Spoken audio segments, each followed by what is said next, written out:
Hi friends, welcome to అనులాగ్స్.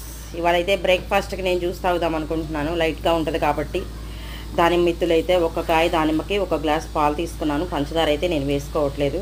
నేను ఏ juice తాగినా సరే పంచదార అవాయిడ్ చేసేస్తాను. దానిమ్మ మిత్తులు అయితే వేసేసుకున్నాను జ్యూస్ జార్లో. అదిగో పాలు కూడా పోసేసుకున్నాను. నీట్గా ఉంటుంది, మనకి కూడా కడుపులో హెల్దీగా ఉంటుంది.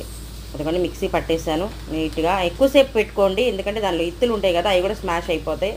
అసలు ఇత్తులు లేకుండా వచ్చేసింది జ్యూస్. ఒకటి అర ఉన్న కిందకి వెళ్ళిపోతాయి. నాకైతే ఎంత టేస్ట్ వచ్చిందో జ్యూస్ అయితే. నేను ఆల్రెడీ రెగ్యులర్గా తాగుతూనే ఉంటాను. చాలా అంటే చాలా బాగుంది. పంచదార లేకుండా మీరు ట్రై చేయండి, మీరే చెప్తారు.